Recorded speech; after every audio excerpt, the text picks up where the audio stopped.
இப்பொழுது நாம் கர்த்தருடைய வார்த்தைகளை நாம் தியானிக்க போகிறோம். நாம எல்லாரும் ஏசாயா 45வது அதிகாரத்தை நாம் எடுத்து வைத்துக் கொள்ளலாம். நம்ம ஏசாயா 45வது அதிகாரத்துல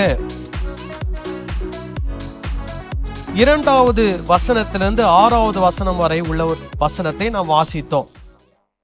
அந்த வசனத்தை பொதுவாக ஒரு வாக்குத்தத்த வசனமாக அல்லது ஒரு தீர்க்க தரிசன வசனமாக அதை போதிப்பார்கள். சோ அதை எப்படி எடுத்துக்குவாங்க அப்படின்னா, டைரக்டா திருச்சபைக்கு ஆண்டவர் சொல்லுகிற ஒரு வார்த்தை போல, அல்லது கிறிஸ்தவளாய் இருக்கக்கூடிய ஒவ்வொரு தனிப்பட்ட மனிதர்களுக்கும் சொல்லப்பட்ட ஒரு வாக்குத்தத்த வசனத்தை போல அதை எடுத்துக்கொள்வார்கள்.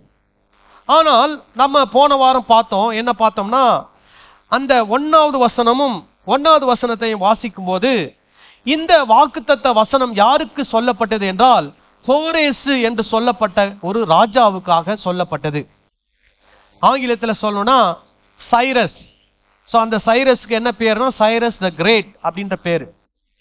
அவர் ஒரு பர்ஷியன் கிங், பர்சிய ராஜா. அப்போ அந்த ராஜாவை குறித்து ஏசாயா தீர்க்கதரிசி இந்த இடத்துல என்ன பண்றாருன்னா, இந்த வசனங்களை சொல்லுகிறார். 1வது வசனம் என்ன சொல்லுகிறா, கர்த்தராகிய நான் அபிஷேகம் பண்ணின கோரேசுக்கு முன்பாக ஜாதிகளை கீழ்ப்படுத்தி ராஜாக்களை இடைக்கட்டுகளை அவிழ்க்கும்படிக்கு அவனுக்கு முன்பாக வாசல்கள் பூட்டப்படாதிருக்க கதவுகளை திறந்து வைக்கும்படிக்கு அவனை பார்த்து அவன் வலது கையை பிடித்து கொண்டு அவனுக்கு சொல்லுகிறதாவது. சோ அவனுக்கு தான் இந்த ஆண்டவர் என்ன பண்றார், இந்த வார்த்தைகளை சொல்லுகிறார். என்ன சொல்லுகிறார், நான் உனக்கு முன்னே போய் கோணலானவைகளை செவியாக்குவேன், உன்னை பெயர் சொல்லி அழைக்கிற இஸ்ரவேலின் தேவனாகிய கர்த்தர் நானே என்று நீ அறியும்படிக்கு வெண்கல கதவுகளை உடைத்து இரும்பு தாழ்பாள்களை முறித்து அந்தகாரத்தில் இருக்கிற பொக்கிஷங்களையும் ஒளிப்பிடத்தில் இருக்கிற புதையல்களையும் உனக்கு கொடுப்பேன்.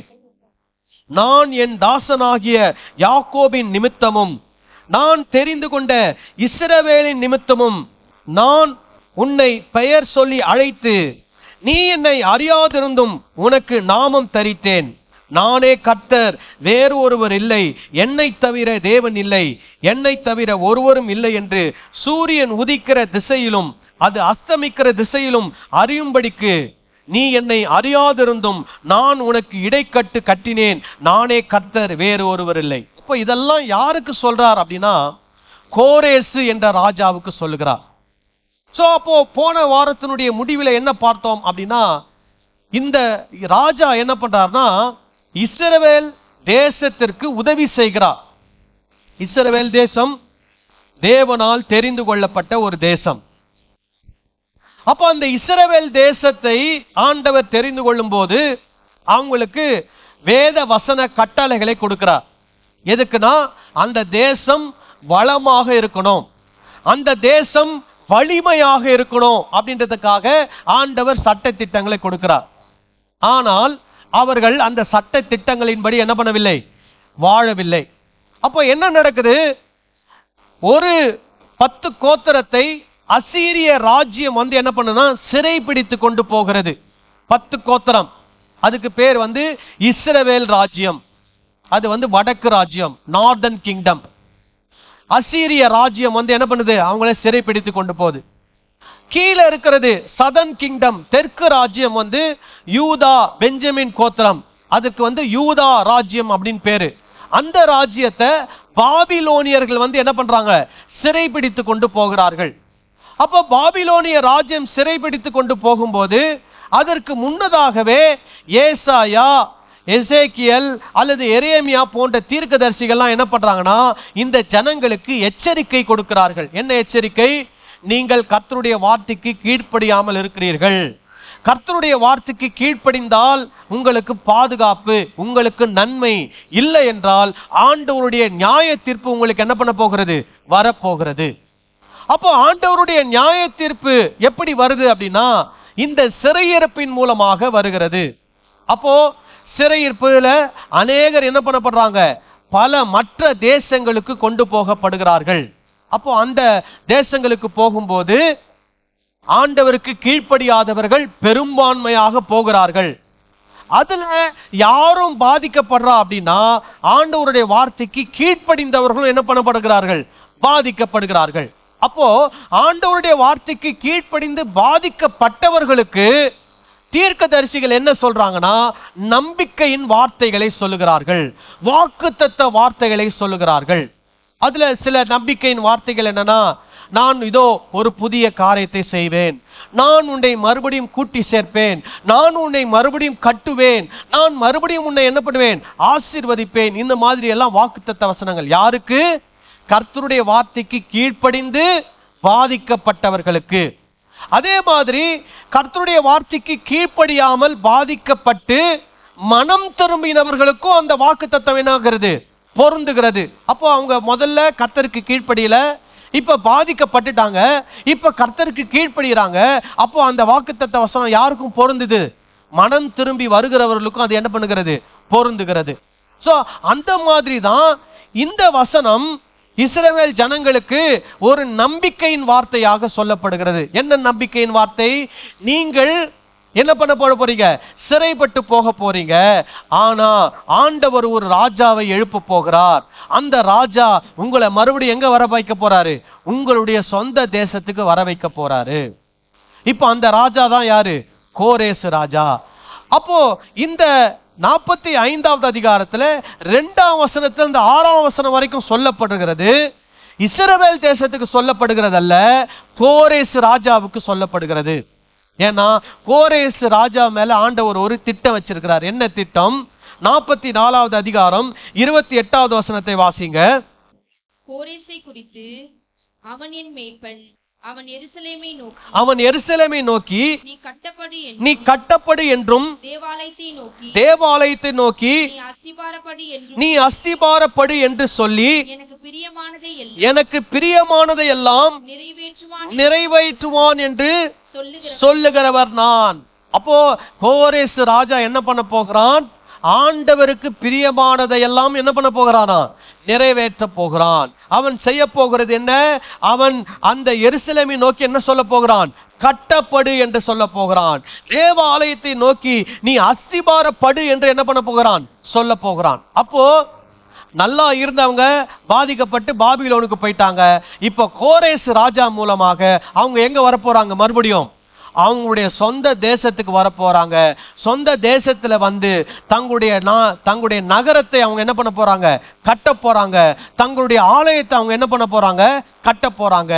இது இஸ்ரவேலுக்கு கொடுக்கப்படுகிற ஒரு நம்பிக்கையின் வார்த்தைகள். அதே மாதிரி பாருங்க, இந்த 45வது அதிகாரம் 13வது வசனத்தையும் வாசிங்க. நான் நீதியின்படி அவனை எழுப்பினேன், அவன் வழிகளை எல்லாம் செவ்வைப்படுத்துவேன். அவன் என் நகரத்தை கட்டி சிறைப்பட்டு போன என்னுடையவர்களை சிரயமில்லாமலும் பரிதானம் இல்லாமலும் விடுதலை ஆக்குவான் என்று சேனைகளின் கர்த்தர் சொல்கிறார். இதுவும் யாருக்கான நம்பிக்கையின் வார்த்தை? இஸ்ரவேல் ஜனங்களுக்கான நம்பிக்கையின் வார்த்தை. என்ன நம்பிக்கையின் வார்த்தை? நான் தெரிந்து கொள்ள போகிற அந்த கோரேஸ் என்ன சொல்லுகிற ராஜா என்ன பண்ண போகிறான்? என் நகரத்தை என்ன பண்ண போகிறான்? கட்ட போகிறான். சிறைப்பட்டு போன என்னுடைய ஜனங்களை கிரயமில்லாமல் பரிதானம் இல்லாமல் அவன் என்ன பண்ண போகிறான்? விடுதலையாக்க போகிறான். அப்போ நம்பிக்கையின் வார்த்தை யாருக்கு வருகிறது? இஸ்ரவேல் ஜனங்களுக்கு அல்லது யூதா ராஜ்யத்துக்கு வருகிறது. என்ன நம்பிக்கையின் வார்த்தை? நீங்கள் விடுதலையாக்கப்பட போகிறீர்கள். யார் மூலமாக? கோரேஸ் என்ற ஒரு ராஜாவின் மூலமாக. சோ இது யாருக்கு நம்பிக்கையின் வார்த்தை? கர்த்தருக்கு உண்மையாயிருந்து சிறைப்பட்டு போனவர்கள். அதே மாதிரி கர்த்தருக்கு உண்மை இல்லாமல் சிறைப்பட்டு போய் மனம் திரும்பினவர்கள். இவர்களுக்கு என்ன வாக்குத்தத்தம் கொடுக்கப்படுகிறது? நீங்கள் விடுதலையாக்கப்பட போகிறீர்கள், நீங்கள் திரும்ப வரப்போகிறீர்கள், நீங்கள் எருசலேமை கட்டப் போகிறீர்கள், நீங்கள் தேவ ஆலயத்தை என்ன பண்ண போகிறீர்கள்? கட்டப் போகிறீர்கள். சோ இதுதான் இஸ்ரவேலுக்கு கொடுக்கப்படுகிற நம்பிக்கையின் வாக்குத்தத்த வார்த்தைகள். ஹல்லேலூயா. அப்போ நம்ம போன வாரம் என்ன பாயிண்ட் பார்த்தோம்னா, ஆண்டவர் தம்முடைய ஜனங்களுக்கு உதவி செய்வதற்கு யாரை வேண்டுமானாலும் அவர் என்ன பண்ணுவார்? பயன்படுத்துவார். ஆனா அதுல ஒரு காரியம் இருக்குது. என்ன காரியம்? தம்முடைய ஜனங்கள் தேவனுடைய நோக்கத்தை இந்த பூமியில என்ன பண்ண வேண்டும்? நிறைவேற்ற வேண்டும்.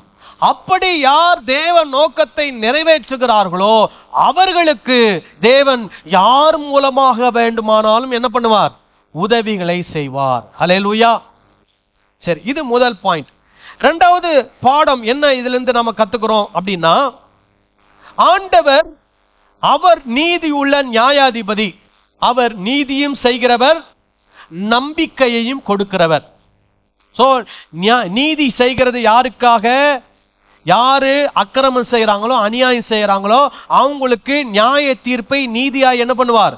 வழங்குவார். யார் தேவனுக்கு பிரியமாய் நடக்கிறார்களோ அவர்களுக்கு நம்பிக்கையை கொடுப்பார். யார் மனம் திரும்புகிறார்களோ அவர்களுக்கு ஆண்டவர் என்ன கொடுக்கிறார்?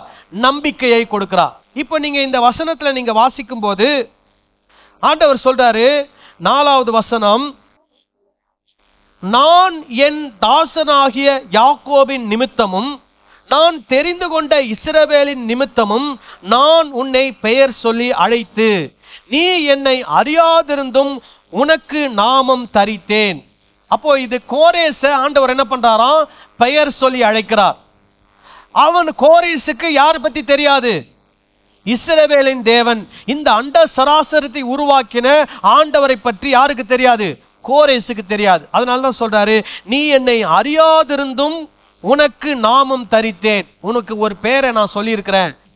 ஏன் நீ என்ன பத்தி உனக்கு தெரியாது, ஆனாலும் நான் உன்னை என்ன பண்ணி இருக்கிறேன்? தெரிந்து கொண்டிருக்கிறேன். எதுக்குனா, யார் நிமித்தம் என்றால் இஸ்ரவேலின் நிமித்தம். நான் தெரிந்து கொண்ட இஸ்ரவேலின் நிமித்தம், நான் தெரிந்து கொண்ட என் தாசனாகிய யாக்கோபின் நிமித்தம் நான் உன்னை என்ன பண்ணுகிறேன்? பெயர் சொல்லி அழைக்கிறேன். ஏன் இது நடக்குது யோசிக்கிறான். இப்போ இஸ்ரவேல் தேவனுடைய வார்த்தைக்கு கீழ்ப்படியாமல் போனதுனால அவங்களுக்கு என்ன வருது?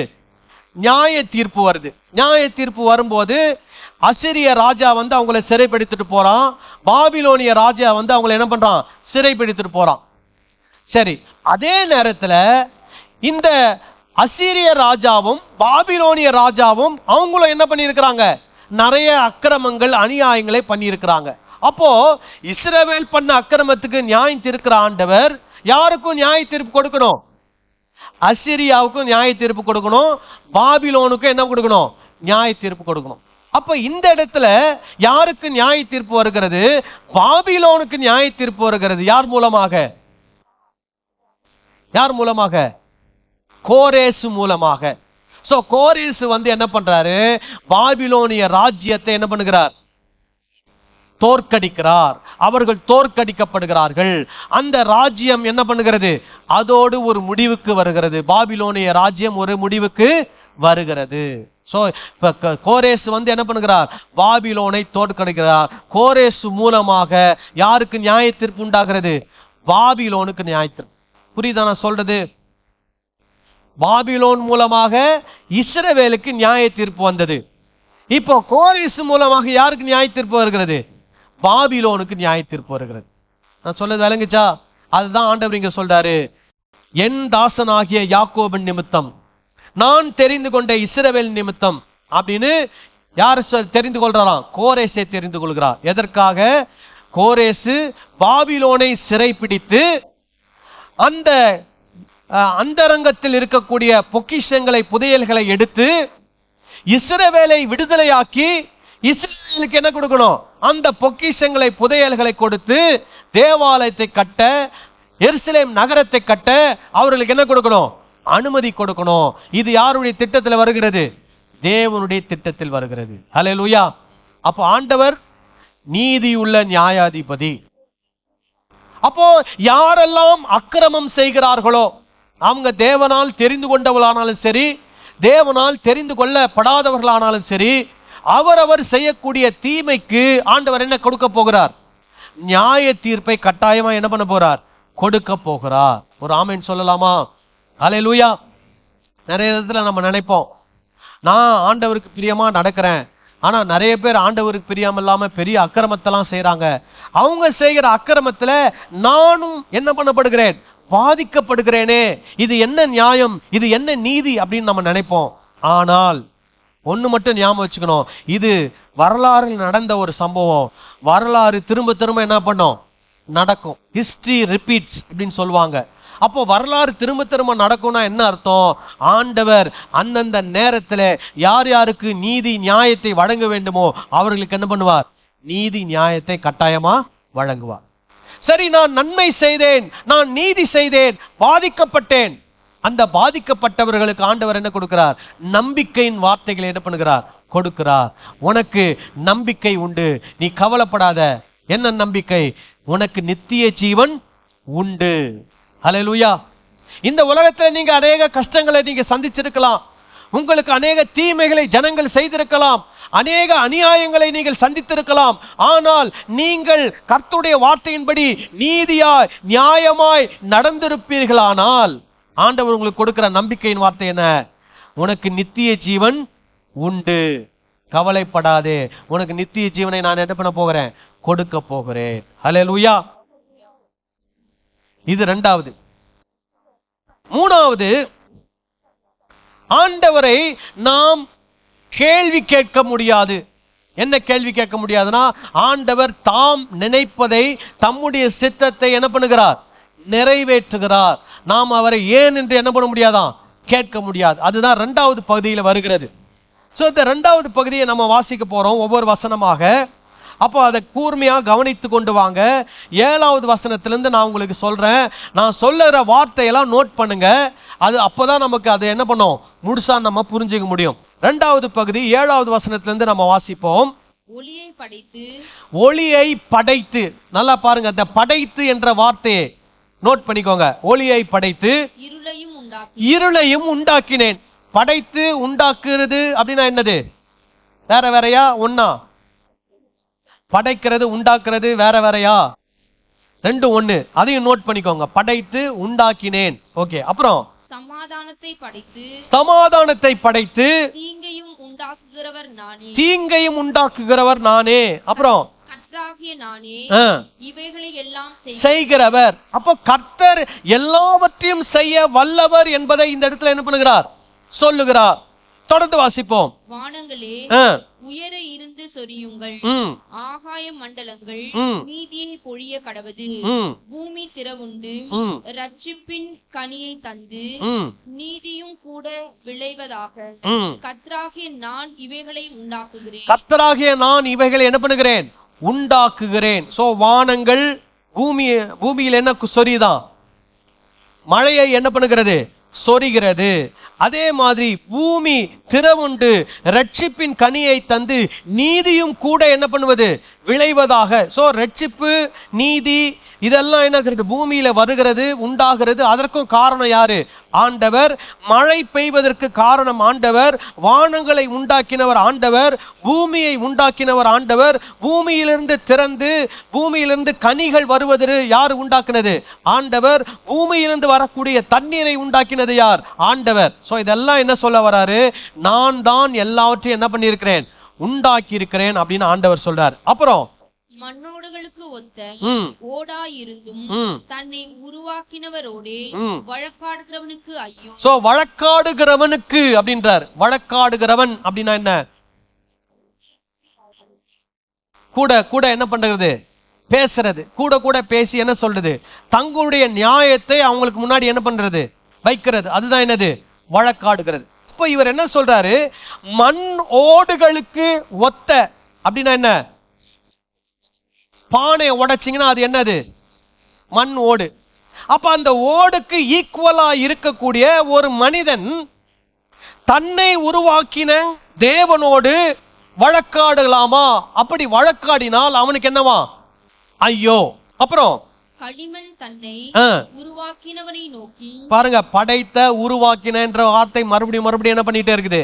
வந்து கொண்டே இருக்குது. மறுபடியும் சொல்றாரு, களிமண் தன்னை உருவாக்கினவனை நோக்கி என்ன செய்கிறாய் என்று சொல்ல தகுமோ? ஒரு களிமண் அந்த கொயவனை பார்த்து என்ன வச்சு நீ என்ன செய்ய போற அப்படின்னு கேட்கலாமா?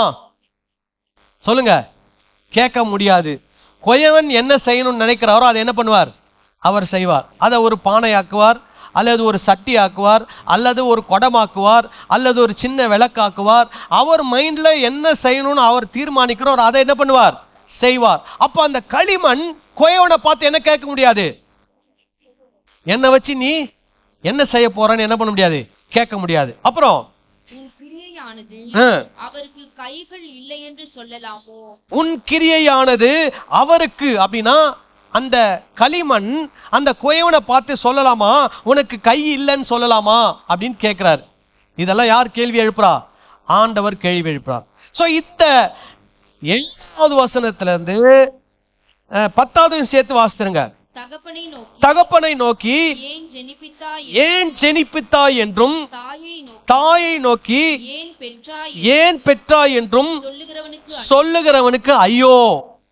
சோ ஒரு பையனோ ஒரு பொண்ணோ அம்மா அப்பாவை பார்த்து என்ன கேள்வி கேட்க கூடாதான், எதுக்காக என்ன பெத்த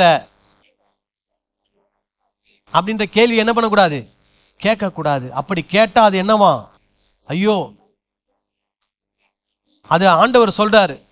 ஏன் இதெல்லாம் சொல்றாருன்னா இதுல 2 விஷயம் ஒன்னு உருவாக்கினவர், இன்னொன்னு உருவாக்கப்பட்டவர்கள் அல்லது உருவாக்கப்பட்டது. அப்போ உருவாக்கினவரை பார்த்து உருவாக்கப்பட்டது என்ன பண்ண முடியாது, எந்த கேள்வியும் என்ன பண்ண முடியாது, கேட்க முடியாது. ஏன்னா உருவாக்கினவர் ஒரு காரியத்தை உருவாக்குறார்னா ஒரு நோக்கத்தோடு அதை என்ன பண்ணுகிறார், உருவாக்குகிறார். இப்போ நம்ம பிள்ளைகளை பெற்றெடுக்கிறோம்னா ஒரு காரணத்தோட என்ன பண்றோம், பிள்ளைகளை பெற்றெடுக்கிறோம். அவர்களை அவருடைய எதிர்காலம் நல்லா இருக்கணும் நம்ம என்ன பண்றோம், பெற்றோர் நினைக்கிறோம். ஒரு நல்ல சந்ததி எதிர்காலத்தில் என்ன ஆகணும், உண்டாகணும் அப்படின்னு நம்ம நினைக்கிறோம். அதே மாதிரி ஆண்டவர் இந்த பூமியையும் வானத்தையும் பூமியில் இருக்கிற எல்லாவற்றையும் மனிதர்களையும் எல்லாத்தையும் படைத்ததுல என்ன இருக்குது, ஒரு நோக்கம் இருக்கிறது. அதனால ஆண்டவர் என்ன சொல்றாருன்னா அவங்க என்னை பார்த்து என்ன பண்ண முடியாது, கேள்வி கேட்க முடியாது. இதுதான் கான்டெக்ஸ்ட். இந்த கான்டெக்ஸ்ட்ல இன்னொரு ஒரு வசனம் வருகிறது. இந்த வசனம் இப்போ நம்ம வாசிக்க போற வசனம் தமிழ் வேதாகமத்துல மொழிபெயர்ப்பின் போது தவறாக மொழிபெயர்க்கப்பட்டிருக்கிறது. நல்லா கவனிக்கணும். என்ன மொழிபெயர்ப்பு, மொழிபெயர்ப்புல என்ன வந்திருக்குது, மிஸ்டேக், தவறு வந்திருக்குது. அதனால இப்போ வாசிக்கும் போது இந்த வசனம் நமக்கு தவறான அர்த்தத்தை கொடுக்கிறது. நல்லா கவனிக்கணும். வாசிங்க 11வது வசனம். இஸ்ரவேலின் பரிசுத்தரும் அவனை உருவாக்கினவருமாகிய. இப்ப யாருக்கு எங்க வராரு, ஒளி வானம் பூமி இதெல்லாம் மண்ணு களிமண்ணு குயவன் இதெல்லாம் பேசிட்டு யாரை பத்தி இப்ப பேசுறாரு, இஸ்ரவேலை பத்தி பேசுறார். இஸ்ரவேலின் பரிசுத்தரும் அவனை உருவாக்கினவருமாகிய கர்த்தர் சொல்லுகிறதாவது. அப்ப இஸ்ரவேலை உண்டாக்குனது யாரு, கர்த்தர். அப்போ இஸ்ரவேலை படைத்த கர்த்தர் யாரை பார்த்து சொல்லுகிறார், இஸ்ரவேலை பார்த்து சொல்லுகிறார். அல்லது யூதா ராஜ்யத்தை பார்த்து சொல்லுகிறார். என்ன சொல்லுகிறார், வருங்காரியங்களை என்னிடத்தில் கேளுங்கள், என் பிள்ளைகளை குறித்தும் என் கரங்களின் கிரியைகளை குறித்தும் எனக்கு கட்டளை இடுங்கள். இப்ப இந்த வசனம் மேல இருக்கிற வசனத்தோடு ஒத்து போதா?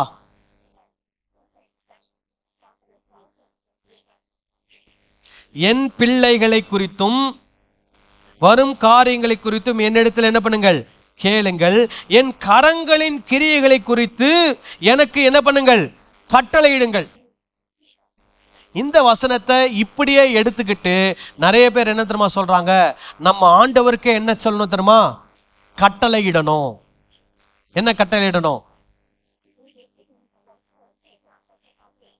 எனக்கு சிகப்பு கலர்ல ஒரு பென்ஸ் மெர்சிடிஸ் கார் கிடைப்பதாக அப்படின்னு யாருக்கு கட்டளையிடணுமா, ஆண்டவருக்கு கட்டளையிடணுமா. இப்ப இதுவரைக்கும் 7வது வசனத்துல இருந்து என்ன சொல்லிட்டு வர்றார் ஆண்டவர், நான் உருவாக்கினது என்ன பார்த்து கேள்வி கேட்கலாமான்னு தான் சொல்லிட்டு வர்றார். அப்போ எப்படி திடீர்னு என்ன வரும், என் கரங்களின் கிரியைகளை குறித்து எனக்கு கட்டளையிடுங்கள் எப்படி ஆண்டவர் சொல்லுவார்? அதுதான் மிஸ்டேக். என்ன மிஸ்டேக் இதுல ஆங்கிலத்துல எப்படி வருது அப்படின்னா, ஆங்கில வசனத்தை நான் உங்களுக்கு வாசிக்கிறேன், இத புரிஞ்சுக்கிட்டீங்கன்னா உங்களுக்கு தெரியும். This is what the Lord says, the Holy One of Israel and its Maker, concerning things to come, do you question me about my children?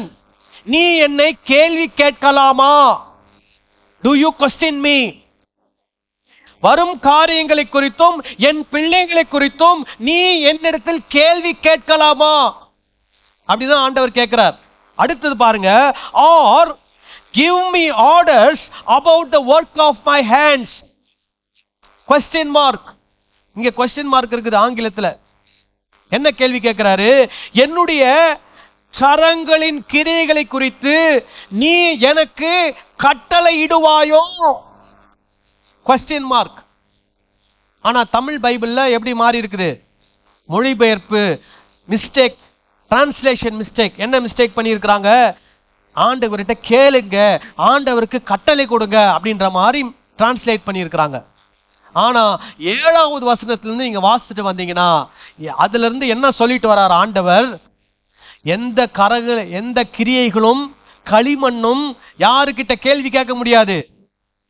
படைத்தவரை நோக்கி பார்த்து எந்த கேள்வி என்ன பண்ண முடியாது? கேட்க முடியாது. பெற்றோரை பார்த்து பிள்ளைகள் எந்த கேள்வி என்ன பண்ண முடியாது? கேட்க முடியாது அப்படின்னு ஆண்டவர் சொல்லிட்டு வராரு. அதே கான்டெக்ஸ்ட்ல தான் என்ன சொல்ல வர்றாருனா, இஸ்ரவேல் அல்லது இஸ்ரவேலை சேர்ந்த யூதா கோத்திரம் என்னை பார்த்து என்ன பண்ண முடியாது? கேள்வி எழுப்ப முடியாது. புரிந்துங்களா நான் சொல்றது? விளங்குச்சா? என்ன சொல்ல வராரு பாருங்க. நான் அதை தமிழ் டிரான்ஸ்லேஷன், சரியான டிரான்ஸ்லேஷன் உங்களுக்கு வாசிக்கிறேன். வரப்போகும் காரியங்களை பற்றி, என் பிள்ளைகளை பற்றி நீங்கள் என்னிடத்தில் கேட்கிறீர்களா? அந்த அளவுக்கு உங்களுக்கு தைரியம் வந்துருச்சா? அதாவது இஸ்ரவேல் ஜனங்கள்ல ஒரு கூட்டம் தேவனை பின்பற்றுவங்க, இன்னொரு கூட்டம் தேவனை பின்பற்றாதவங்க. இதுல யார் ஆண்டவரை பார்த்து கேள்வி கேட்கறாங்க நமக்கு தெரியல. ஆக மொத்தம் கேள்வி கேட்கிறவங்களை பார்த்து ஆண்டவருக்கு என்ன கேள்வி கேட்கிறாரு? நீ எப்படி என்ன பார்த்து கேள்வி கேட்ப? வரப்போகிற காரியங்களை குறித்து அல்லது என்னுடைய பிள்ளைகளை குறித்து நீ என்னிடத்தில் எப்படி கேள்வி கேட்பாய்? அடுத்தது என்ன சொல்றார்னா, என் கைகளின் செயல்களை பற்றி எனக்கு நீ கட்டளை இடுவாயோ? நான் என்ன செய்யணும் நீ எனக்கு சொல்லிவா, நீ எனக்கு சொல்வியா அப்படின்னு கேட்கிறார் ஆண்டவர். ஆனா தப்பான டிரான்ஸ்லேஷனை வச்சுக்கிட்டு இன்னைக்கு இருக்கக்கூடிய திருச்சபைகள்ல போதகர்கள் பண்ற அட்டூழியம் பெரிய அட்டூழியம். என்ன அட்டூழியம்? யாருக்கு கட்டளை கொடு? யாருக்கு? ஆண்டவருக்கே கட்டளை கொடு. ஏன்னா ஆண்டவரே அதை சொல்லி இருக்கிறார், எனக்கு கட்டளை இடுன்னு சொல்லி இருக்கிறார். கொஞ்சம் யோசிங்க, கொஞ்சம் காமன் சென்ஸை வச்சு யோசிக்கணும். கடவுளுக்கு நம்ம கட்டளை கொடுக்க முடியுமா? 7வது வசனத்துல இருந்து என்ன வந்துட்டு இருக்குது? நான் உருவாக்கினவரை பார்த்து கேள்வி கேட்கலாமா? பெற்றோரை பார்த்து பிள்ளைகள் கேள்வி எழுப்பலாமா? இந்த மாதிரிலாம் கேட்டுட்டு வர ஆண்டவர் திடீர்னு சொல்வாரா, நான் என்னுடைய கரங்களின் கிரி கொத்து நீங்க எனக்கு கட்டளை இடுங்கன்னு சொல்வாரா? சொல்ல மாட்டார். அதிலே புரிஞ்சுக்கணும். அப்போ அங்க என்ன சொல்ல வராரு? என்னுடைய கரங்களின் கிரியை குறித்து யாரும் எனக்கு என்ன பண்ண முடியாது? கட்டளை கொடுக்க முடியாது. என் பிள்ளைகளை குறித்து எனக்கு என்னிடத்துல யாரும் கேள்வி எழுப்ப முடியாது. எதிர்காலங்களை குறித்து என்னிடத்துல யாரும் என்ன பண்ண முடியாது? கேள்வி எழுப்ப முடியாது. நான் என்ன செய்யணும்னு நினைக்கிறேனோ அதை நான் என்ன பண்ணுவேன்? செய்வேன். இத சொல்லிட்டு தான் என்ன சொல்ல வராரு ஆண்டவர்? நான் 12வது வசனம், நான் பூமியை உண்டு பண்ணி, பாருங்க மறுபடியும் சிருஷ்டிப்பு. நான் பூமியை உண்டு பண்ணி நானே அதன் மேல் இருக்கிற மனுஷனை சிருஷ்டித்தேன், என் கரங்கள் வானங்களை விரித்தன. மறுபடியும் ஆண்டவர் ஆணித்தனமா சொல்றாரு, நான் தான் எல்லாத்தையும் என்ன பண்ணியிருக்கிறேன்? உண்டாக்கி இருக்கிறேன். சோ ஏன் இதெல்லாம் சொல்லிட்டு வர்றாரு அப்படின்னா, நான் ஒரு திட்டம் வச்சிருக்கிறேன். என்ன திட்டம்? என்னுடைய பிள்ளைகளுடைய எதிர்காலத்தை பற்றி, அவர்களுக்கு 100 வருஷம் கழிச்சு என்ன நடக்க போகுது, என்னுடைய கரத்தின் கிரியைகள் நான் படைத்த மனிதர்களை கொண்டு நான் என்ன செய்ய வேண்டும் என்று வைத்திருக்கிறேனோ அதை நான் என்ன பண்ண போகிறேன்? செய்ய போகிறேன். அதுதான் அவர் என்ன சொல்ல வராரு. கோரேசு என்று ஒருவனை நான் என்ன பண்ண போகிறேன்? எழுப்பி அவன் மூலமாக என் ஜனத்திற்கு என்ன கொண்டு வர போகிறேன்? விடுதலையை கொண்டு வர போகிறேன். அதனால இப்ப நடக்க போறத பத்தி யாரும் என்னத்துல என்ன பண்ண முடியாது? கேள்வி கேட்க முடியாது அப்படின்னு யாருக்கு சொல்றாரு? ஏசாயா மூலமா இஸ்ரவேல் ஜனத்துக்கு சொல்றாரு. புரியுதுங்களா நான் சொல்றது? அப்போ நம்முடைய வாழ்க்கையில ஆண்டவர் ஒரு திட்டம் வைத்திருக்கிறார். ஹல்லேலூயா. இப்போ 100 வருஷம் கழிச்சு நம்ம வாழ்க்கை என்ன நடக்கும் நமக்கு தெரியுமா? நாளைக்கே நமக்கு என்ன நடக்க போகுது நமக்கு தெரியாது. ஆனால் நம்முடைய எதிர்காலத்தை குறித்து அறிந்து வைத்திருக்கிறவர் யார்? ஆண்டவர். அதனால இப்போ நடக்கிறத வைத்து நாம் ஆண்டவர்கிட்ட என்ன கேள்வி கேட்க முடியாது? ஆண்டவரே, ஏன் இப்போ எனக்கு இப்படி நடக்குது? நீங்க ஆண்டவரை முழுசா நம்புனீங்கன்னா, ஆண்டவரே, நீங்க என்ன சொல்லணும்? நீங்க எதிர்பார்க்காத எதிர்மறையான காரியங்கள் உங்களை சுற்றி நடந்தாலும் நீங்க சொல்ல வேண்டியது ஒண்ணுதான், ஆண்டவரே, என்னை முழுமையாய் உம்முடைய சித்தத்துக்கு என்னை என்ன பண்ணுகிறேன்? ஒப்பு கொடுக்கிறேன். ஏனென்றால் என்னுடைய எதிர்காலம் யாருக்கு தான் தெரியும்? உங்களுக்கு மட்டும்தான் தெரியும். அல்லேலூயா. என்னுடைய வாழ்க்கையில கூட நான் நிறைய இக்கட்டான சூழ்நிலைகளை நான் சந்தித்தது உண்டு. அப்ப எனக்கு கேள்வி வரும், ஏன் நடக்குது? ஏன் எனக்கு மட்டும் இப்படி நடக்குது? ஆனா ஒவ்வொரு முறையும் நான் கேள்வி கேட்கும் போது ஆண்டவர் எனக்கு சொல்ற ஒரே ஒரு விஷயம்தான், நீ கர்த்தருடைய சித்தம் உன் வாழ்க்கையில் என்ன பண்ணுகிறது? நிறைவேற போகிறது. நீ கர்த்தருடைய சித்தத்துக்கு உன்னை என்ன பண்ணு? ஒப்புக்கொடு. இப்ப ஆண்டவரும் யார்கிட்ட சொல்றாரு? இஸ்ரவேல் ஜனங்களுக்கு சொல்றாரு, நீங்க எதிர்காலத்தை பத்தி என்ன நடக்க போகுது, அல்லது நீங்க என்னுடைய பிள்ளைகள் தான், உங்களை பத்தி என்ன நடக்க போகுது அப்படின்னு நீங்க என்ன பண்ணிக்கிட்டு இருக்காதீங்க, யோசிச்சுட்டு இருக்காதீங்க. உங்களை பத்தி நான் ஒரு நல்ல திட்டம் என்ன பண்ணியிருக்கிறேன்? வச்சிருக்கிறேன். இப்போ எரேமியா மூலமா கூட ஆண்டவர் இதை சொல்லி இருக்கிறார். பாருங்க, எரேமியா தீர்க்கதரிசி புஸ்தகம் 25வது அதிகாரம் 11-13 வரைக்கும் வாசிங்க. இந்த தேசமெல்லாம் வனாந்திரமும் பாழுமாகும். இந்த ஜாதிகளோ 70 வருஷமாக பாபிலோன் ராஜாவை என்ன பண்ணுவார்கள்? சேவிப்பார்கள். அப்படின்னா என்ன அர்த்தம்? பாபிலோன்ல போய் பாபிலோன் ராஜாவுக்கு அவங்க என்னவா இருக்க போறாங்க? அடிமையா இருக்க போறாங்க. அதே நேரத்துல பாபிலோன் ராஜாவுடைய அதிகாரம் இங்க இருக்கிறவங்க மேலயும் என்ன பண்ண போகுது? இருக்க போகுது. அப்புறம் 70 வருஷம் நிறைவேறின பின்பு பாபிலோன் ராஜாவின் இடத்திலும் அந்த ஜாதியின் இடத்திலும் கல்தேயருடைய தேசத்தின் இடத்திலும் அவர்களுடைய அக்கிரமத்தை பாருங்க, அவர்களுடைய அக்கிரமத்தை விசாரித்து அதை நித்திய பாழிடமாக்கி அதை என்ன பண்ண போறார்? ஆண்டவர் நித்திய பாழிடமாக்க போறார். யார் மூலமா? கோரேசு மூலமா பாழிடமாக்கி, நான் அந்த தேசத்துக்கு விரோதமாய் உரைத்த என் வார்த்தைகளை எல்லாம் எரேமியா சகல ஜாதிகளுக்கும் விரோதமாக தீர்க்கதரிசனமாய் சொன்னதும் இந்த புத்தகத்தில் எழுதியிருக்கிறதுமான யாவையும் அதன் மேல் பண்ணுவேன் என்று கர்த்தர் சொல்லுகிறார். அல்லேலூயா. அப்போ ஏசாயா மூலமாய் சொல்லப்பட்டது, எரேமியா மூலமாய் சொல்லப்பட்டது எல்லாம் என்னங்க வரப்போகுது? அந்த பாபிலோன் தேசத்தின் மேல என்ன பண்ண போகுது? வரப்போகிறது.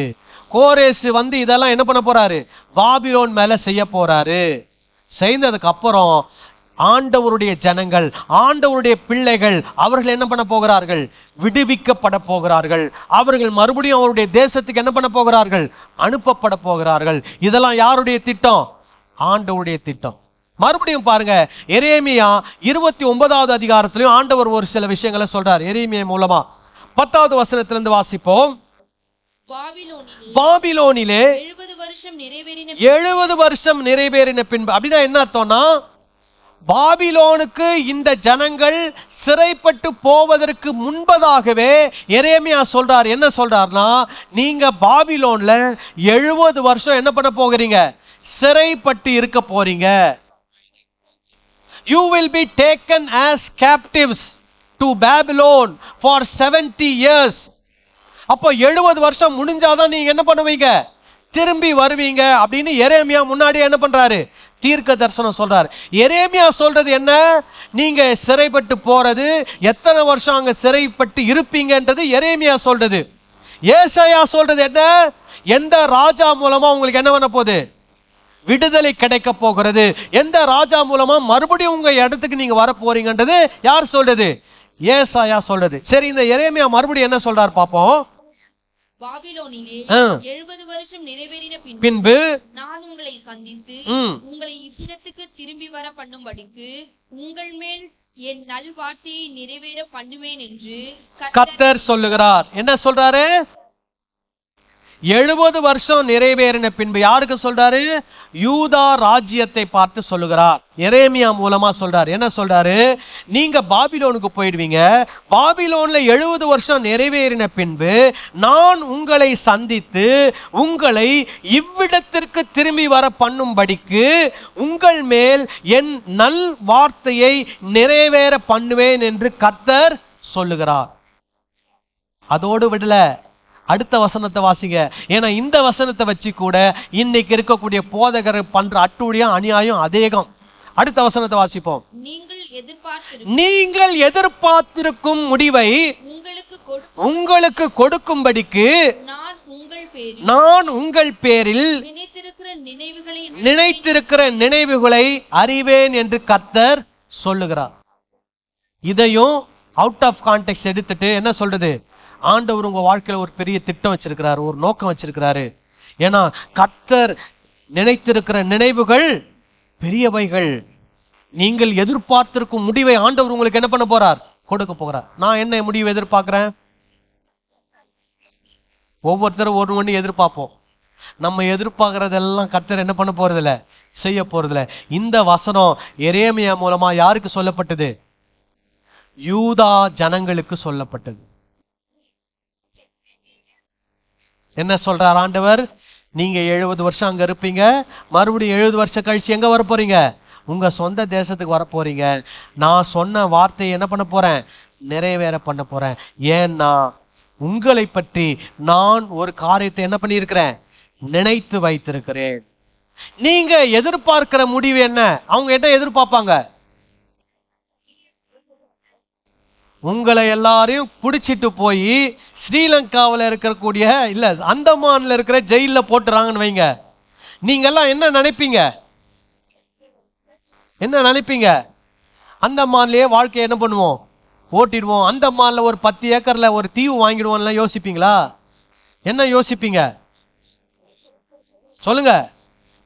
மறுபடியும் எங்க வரணும்?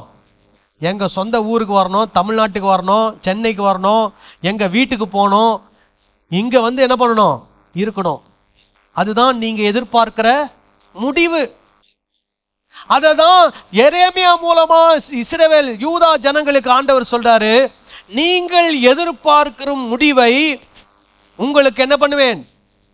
கொடுக்கும்படிக்கு நான் உங்கள் பேரில் நினைத்திருக்கிற நினைவுகளை அறிவேன் என்று கர்த்தர் என்ன பண்ணுகிறார்?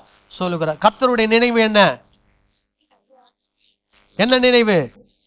கோரேசு என்ற ஒரு ராஜா என்ன பண்ண போறாரு? எழும்ப போறாரு.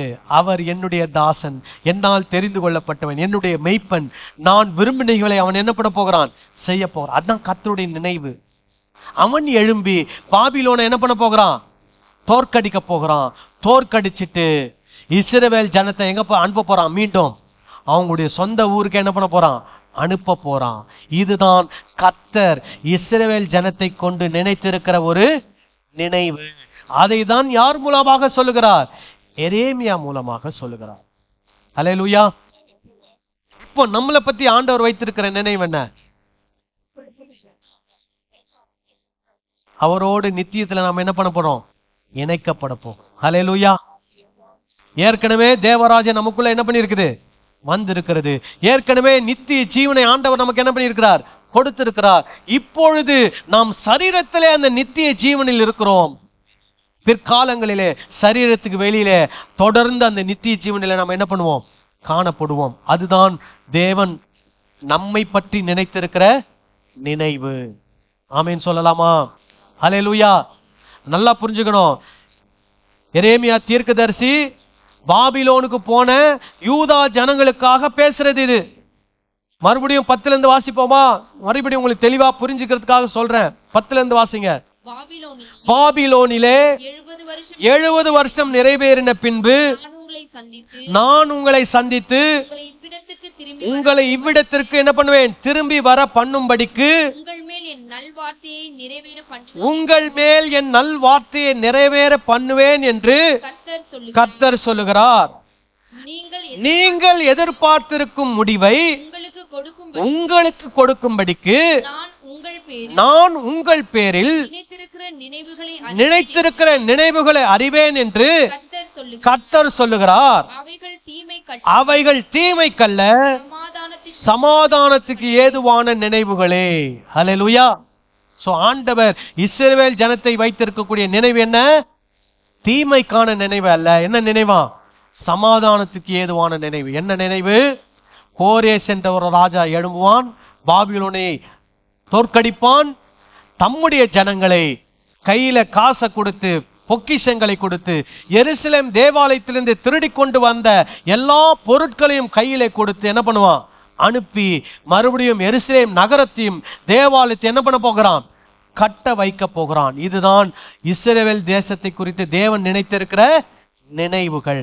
அது நிறைவேறினதா? நிறைவேறினது.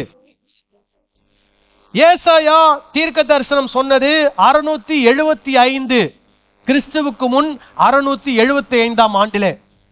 இப்போ கிறிஸ்துவுக்கு முன் இருக்கிற காலம் எல்லாம் எப்படி வரும்னா மைனஸ்ல வரும், டிக்ரீஸ் ஆயிட்டு வரும். அதாவது 675, 670, 660, 630 அப்படின்னு கீழே வந்து எங்க வந்து முடியும்? ஜீரோல வந்து முடியும். அதுதான் கிறிஸ்து பிறந்த நாள். அப்புறம் கிறிஸ்து பிறந்ததுக்கு அப்புறமா எப்படி வரும்? 1, 2, 3, 4ன்னு இப்ப நம்ம எங்க வந்திருக்கிறோம்? 2025 வந்திருக்கிறோம். இப்ப நான் சொல்ற டேட் வந்து கிறிஸ்துவுக்கு முன் 675 தான் ஏசாயா இந்த தீர்க்கதரிசன வசனத்தை என்ன பண்றாரு? சொல்றார். சொல்லும் போது 539 கிட்டத்தட்ட எத்தனை வருஷம்? 539 சொன்னீங்கன்னா ஒரு 100-120 வருஷம் கழிச்சு கோரேஸ் என்ற ராஜா பாபிலோனை சிறை பிடிக்கிறான், பாபிலோன் ராஜாவை தோற்கடிக்கிறான், பாபிலோன் ராஜ்யத்தை என்ன பண்றான்? அவன் பிடிக்கிறான், அவன் கையகப்படுத்துகிறான். எப்போ? 539 கிறிஸ்துவுக்கு முன். 539 பிடிச்சிட்டானா 538 அவன் என்ன பண்றானா? ஒரு கட்டளை கொடுக்கிறான். என்ன கட்டளை கொடுக்கிறான்? எருசலேமிலிருந்து வந்த யூதர்கள் அனைவரும் தங்களுடைய சொந்த தேசத்துக்கு என்ன பண்ணலாம்? திரும்பி போகலாம் என்ற ஒரு கட்டளை என்ன பண்ணுகிறான்? பிறப்பிக்கிறான். 538 முதல்ல ஒரு கூட்டம் ஏறக்குறைய 50,000 பேர் செருபாபேல் என்ற ஒரு மனிதனுடைய தலைமையிலே 50,000 பேர் எங்க இருந்து போறாங்கன்னா பாபிலோன்ல இருந்து மறுபடியும் எங்க போறாங்க? எருசலேமுக்கு போறாங்க. எப்ப நடக்குது? 538 கிறிஸ்துவுக்கு முன். 538 சொல்லிட்டேன். இப்ப 538க்கு அப்புறம் 457 538 இருந்து அப்படியே குறைஞ்சு எங்க வருது? 457 இரண்டாவது ஒரு கூட்டம் எஸ்ரா என்கிற ஒரு ஆசாரியன், எஸ்ரா என்கிற ஒரு வேத பாரகன், அவருடைய தலைமையிலே ஒரு கூட்டம் என்ன பண்றாரு? இரண்டாவதாக ஒரு கூட்டம் என்ன பண்றாங்க? எருசலேமுக்கு பாபிலோன்ல இருந்து போறாங்க. எப்ப போறாங்க? கிறிஸ்துவுக்கு முன் 457. அதுக்கப்புறம் மூணாவது ஒரு கூட்டம் கிறிஸ்துவுக்கு முன் 444 கிறிஸ்துவுக்கு முன் 444 நெகேமியா என்கிற ஒரு மனிதனுடைய தலைமையில ஒரு கூட்டத்தார் என்ன பண்றாங்க? மறுபடியும் பாபிலோன்ல இருந்து எங்க போறாங்க? எருசலேமுக்கு போறாங்க. ஆக மொத்தம் ஏசாயா மூலமா சொல்லப்பட்டது என்ன ஆயிடுச்சு? நிறைவேறினது. என்ன சொல்றாரு? நீங்கள் எதிர்பார்க்கும் முடிவை உங்களுக்கு என்ன பண்ணுவேன்? கொடுப்பேன். அவங்க என்ன எதிர்பார்த்தாங்க? நாம சொந்த ஊர்ல இருந்து எங்க வந்திருக்கிறோம்? அந்நியர் தேசத்துல வந்திருக்கிறோம். மறுபடியும் எங்க போனோம்? சொந்த ஊருக்கு போனோம். நம்முடைய பட்டணத்தை கட்டணும், நம்முடைய தேவாலயத்தை கட்டணும் அப்படின்னு அவங்க எதிர்பார்த்தாங்க. அவங்க எதிர்பார்த்தபடி ஆண்டவர் அவங்களுக்கு என்ன பண்ணாரு?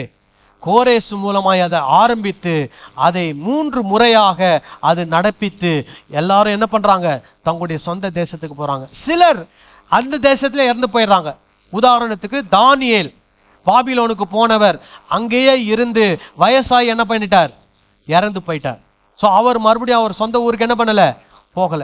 ஆனா ஒரு சிலருக்கு அவர்களுக்கு அந்த கொடுப்பனை இருந்தது. அவர்கள் தங்களுடைய சொந்த தேசத்துக்கு என்ன பண்ணார்கள்?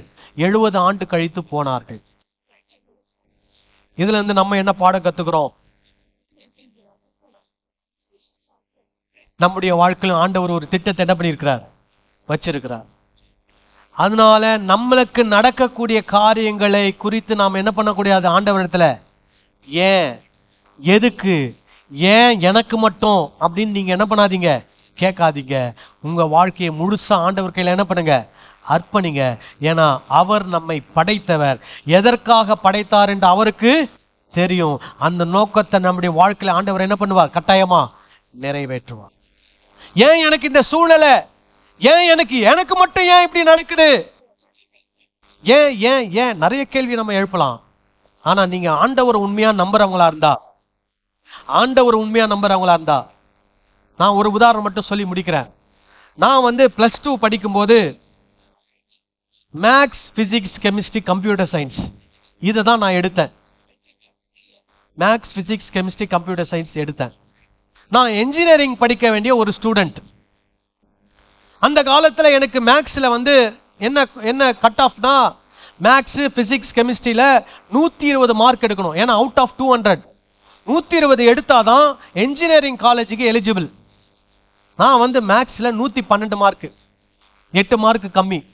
அதனால என் எலிஜிபிலிட்டி என்ன ஆயிடுச்சு, போயிடுச்சு. அப்படியே நான் வந்து என்ஜினியரிங் காலேஜில் போய் சேரணும்னா காசு கட்டி தான் சேர முடியும். சரி, நான் என்ஜினியரிங் கனவே என்ன ஆயிட்டேன், மறந்துட்டு பிஎஸ்சி கம்ப்யூட்டர் சயின்ஸ் படிக்கலாம் அப்படின்னு சொல்லி நினைச்சேன். நியூ காலேஜ்னு சொல்லிட்டு ராயப்பேட்டையில் இருக்குது நியூ காலேஜ். அதுல போய் பிஎஸ்சி கம்ப்யூட்டர் சயின்ஸுக்கு நான் போய் அப்ளிகேஷன் போட்டுட்டு போய் கேட்கும்போது அங்க இருக்கிற ஒருத்தர் சொன்னாரு, நீ பிஎஸ்சி கம்ப்யூட்டர் சயின்ஸ்ல சேரணும்னா 50,000 ரூபாய் டொனேஷன் கொடுக்கணும் அப்படின்னாரு.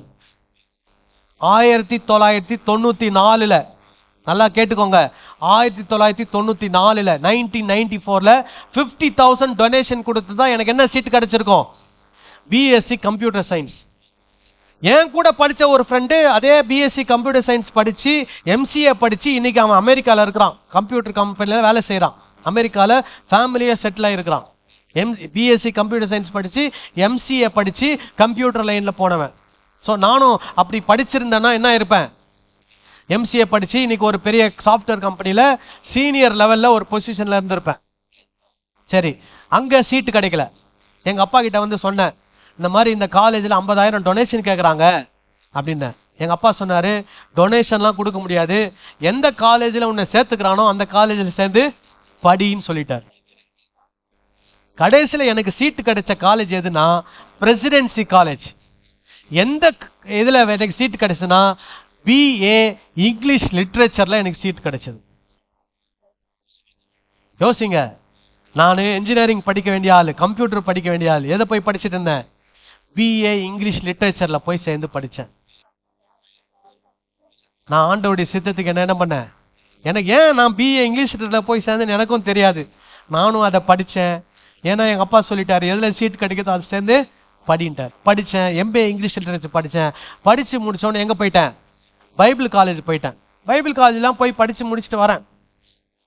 படிச்சு முடிச்சு 2002 படிச்சு முடிச்சேன். 2002 இருந்து 2017 வரைக்கும் 15 வருஷம். நல்லா கவனிங்க, 2002 இருந்து 2017 வரைக்கும் 15 வருஷம் நிறைய சர்ச்சஸ்ல உதவி போதகர், அசிஸ்டன்ட் பாஸ்டா இருந்திருக்கிறேன். ஒரு சர்ச்சில் 200 பேரு, ஒரு சர்ச்சில் 50 பேரு, ஒரு சர்ச்சில் 1000 பேரு, ஒரு சர்ச்சில் 200 பேர், 150 பேர், இந்த மாதிரிலாம் நிறைய சர்ச்சில் அசிஸ்டன்ட் பாஸ்டா இருந்துட்டு 2017 இந்தியாவுக்கு வரேன். கத்தார்ல இருந்து வரேன். வந்து சர்ச் ஆரம்பிக்கணும் அப்படின்னு சொல்லி நிறைய இடத்த நான் தேர்ந்தெடுக்கிறேன். எந்த இடமே செட் ஆகல.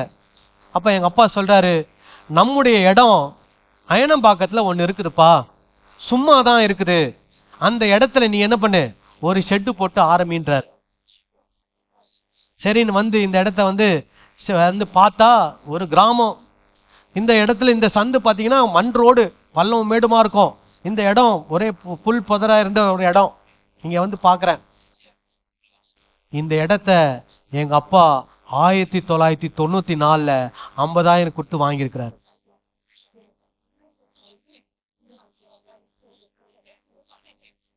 சொல்லுங்க, என்ன நினைப்பீங்க? 1994 எங்க அப்பா இந்த இடத்த 50,000 கொடுத்து வாங்கியிருக்கிறார். 1994 நான் 50,000 கேட்டேன். எதுக்கு? நியூ காலேஜ் போய் பிஎஸ்சி கம்ப்யூட்டர் சயின்ஸ் படிக்கிறதுக்காக கேட்டேன். எனக்கு கொடுக்க மாட்டேன்ட்டாரு. ஆண்டவர் என்ன திட்டம் வச்சிருக்கிறாரு, நீ எங்கெங்கெல்லாம் போனாலும் உனக்கு 94 ஒரு பிளாட் என்ன பண்ணிட்டேன், வாங்கி போட்டுட்டேன். இங்கதான் நீ வந்து என்ன பண்ண போற? சர்ச்சு கட்டி எனக்கு என்ன பண்ண போற? என் ஜனங்களுக்கு நீ வசனத்தை என்ன பண்ண போற? சொல்ல போற. இந்த சர்ச்சு கட்டும் போது அநேகரை கர்த்தர் என்ன பண்ணார்? பயன்படுத்தி இந்த சர்ச்சை அருமையா சூப்பரா கட்டி கொடுக்க கர்த்தர் உதவி செய்ய. இன்னும் கூட 7 வருஷம் ஆகும் போது இன்னைக்கு கூட சர்ச்சை பாக்குறவங்க கேக்குறாங்க, பாஸ்டர் நீங்க வெளிநாட்டுல இருந்ததுனால இந்த மாதிரி சர்ச்சு கட்டினீங்களா அப்படின்னு கேக்குறாங்க. இல்ல, பின்னாடி உட்கார்ந்துருக்கிறாங்க சித்தப்பா, அவர் தான் இந்த டிசைன் எல்லாம் பண்ணி ஐடியாலாம் கொடுத்து இந்த மாதிரி அழகா உருவாக்கி கொடுத்தவர். சோ இதெல்லாம் நாங்க கனவுல கூட என்ன பண்ணல, நினைக்கல. நான் என்ன யோசிச்சிருப்பேன் 94ல, ஏன் நான் என்ஜினியரிங் ஸ்டூடெண்ட் ஆச்சே, எனக்கு ஏன் என்ஜினியரிங் காலேஜ்ல சீட் கிடைக்கல? பிஎஸ்சி கம்ப்யூட்டர் சயின்ஸ் ஆவது படிக்கணும்னு நினைச்சேனே, ஏன் அதுல எனக்கு இடம் கிடைக்கல? ஏன் எனக்கு இதெல்லாம் நடக்குது? நான் எதுக்கு பிஏ இங்கிலீஷ் லிட்டரேச்சர் போய் படிக்கணும்? சொல்லுங்க. சோ ஆண்டவர் என்ன வச்சிருக்கிறாரு? எல்லாருடைய வாழ்க்கையிலும் ஒரு பெரிய நோக்கம், திட்டம் என்ன பண்ணியிருக்கிறார்? வச்சிருக்கிறார். அல்லேலூயா. ஆனா அந்த திட்டம் உங்க வாழ்க்கையில நிறைவேறணும்னா நீங்க ஆண்டவருடைய சித்தத்துக்கு உங்களை என்ன பண்ணணும்? ஒப்பு கொடுக்கணும். சில நேரத்துல நம்ம விரும்புகிறது நமக்கு என்ன பண்ணாது? கிடைக்காது. நம்ம விரும்பி போறது நமக்கு கிடைக்காது. விரும்பி வந்தது கூட பாதியில் என்ன பண்ணிடும்? நம்மளை விட்டு போயிடும். ஆனா நாம எந்த சூழ்நிலையில இருந்தாலும் கர்த்தருடைய சித்தத்துக்கு நம்மை ஒப்பு கொடுக்கும் போது, கர்த்தருடைய சித்தம் நம்ம வாழ்க்கையில நிறைவேறிச்சுன்னா அது நம்முடைய உள்ளத்துல பரிபூர்ணமான ஒரு சந்தோஷத்தையும் நிறைவையும் ஆசீர்வாதத்தையும் அது கொடுக்கும். நம் மூலமாக ஆண்டவர் அநேகரை என்ன பண்ணுவார்? ஆசீர்வதிப்பார். அல்லேலூயா. ஆண்டவர் எங்க வாழ்க்கையில என்ன திட்டம் வச்சிருந்தாரு? நாங்க அயனம்பாக்கத்துல இருக்கிற அநேகருக்கு நாங்க என்னவா மாறணும்? ஆசீர்வாதமா மாறணும். அதனால 94ல ஆண்டவர் ஏற்கனவே ஒரு திட்டத்தை என்ன பண்ணி வச்சிருக்கிறாரு? கணக்கு ஒண்ணு போட்டு வச்சிருக்கிறாரு. எனக்கு அது எதிரான கணக்கு, ஆனா ஆண்டவருக்கு அது சரியான கணக்கு. அது எப்போ தெரியுது? 94ல தெரியல, 2017, 18 தான் எங்களுக்கு அது தெரியுது. அல்லேலூயா. நம்மள எழுந்து நின்று ஜெபம் பண்ணலாமா?